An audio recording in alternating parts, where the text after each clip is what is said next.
Hello everyone, welcome to my channel. ఈరోజు మనం కరివేపాకు రైస్ అంటే గ్రీన్ రైస్ ఎలా తయారు చేసుకోవాలో చూద్దాం. ముందుగా దానికి కావాల్సినవి ఉడికించి పెట్టిన అన్నం, కరివేపాకు, ఉప్పు తగినంత, జీలకర్ర పావు టీ స్పూన్, పల్లీలు కొన్ని, ఒక పావు టీ స్పూన్ ధనియాలు, పచ్చిమిర్చి ఒక 4, వెల్లుల్లి రెబ్బలు ఒక 6, ఎండుమిర్చి ఒక 4. ఫస్ట్ ప్యాన్ పెట్టుకున్నాక పల్లీలు వేసుకోవాలి. ఇవి కొంచెం దూరగా వేయించాలి.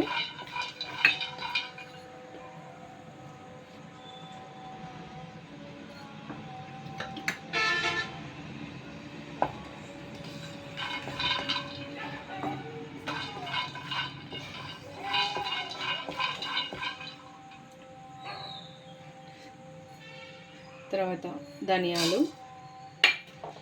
అలాగే జీలకర్ర,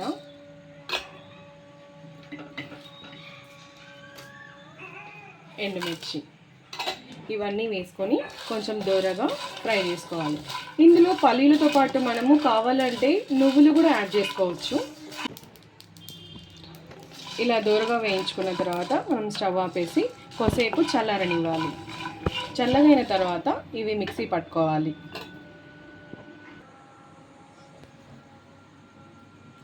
ఇలా చల్లగైన తర్వాత వీటిని మనం ఒక మిక్సీ జార్లోకి తీసుకుందాం.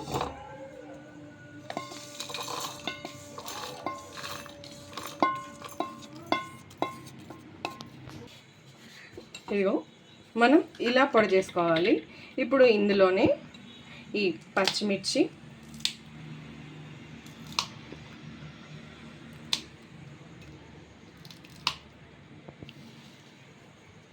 కరివేపాకు,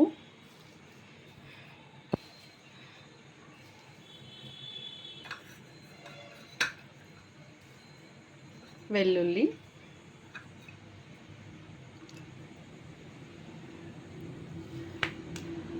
కొంచెం ఉప్పు వేయడం వల్ల ఏంటంటే మనం మిక్సీ పట్టినప్పుడు మనకి కరివేపాకు బ్లాక్గా రంగు మారకుండా ఉంటుంది. ఇదిగో మనం పేస్ట్ చేసుకుంటే ఇలా వస్తుంది స్ట్రక్చర్. ఇప్పుడు మనము ఒక బాండిల్ పెట్టుకొని దానిలో ఒక 4 స్పూన్లు ఆయిల్ వేసుకోవాలి.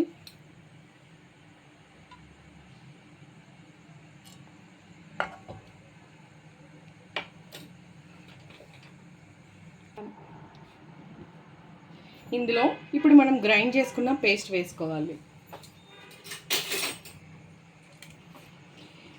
ఇక్కడ మనము ఈ పోపు వేయడానికి ఇంకా తిరగమాత గింజలని అవన్నీ కూడా ఇష్టం ఉన్న వాళ్ళు వేసుకోవచ్చు. లేకపోయినా ఇలా ఉత్తగా వేసుకున్నా కూడా చాలా టేస్టీగా ఉంటుంది. ఎందుకంటే మనం ఇందాక మసాలాలో వేసుకున్నాం కదా జీలకర్ర, ధనియాలు. దీన్ని ఒక 2 మినిట్స్ మంచిగా ఫ్రై కానివ్వాలి ఆయిల్లో. అప్పుడు మనకి పచ్చివాసన అనేది రాకుండా ఉంటుంది. అసలు కరివేపాకు అనేది మనం ఫుడ్ ఇంటేక్లో తీసుకోవడం చాలా మంచిది. మనకి చాలా హెల్త్ బెనిఫిట్స్ ఉంటాయి.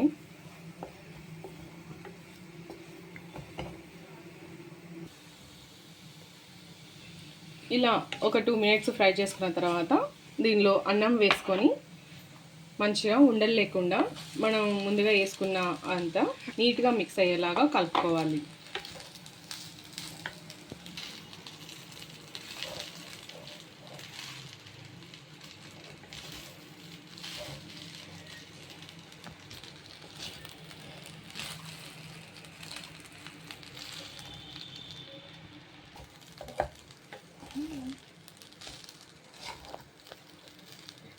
ఇలా ఒక 5 నిమిషాలు సిమ్లో పెట్టి మంచిగా కలుపుకుంటూ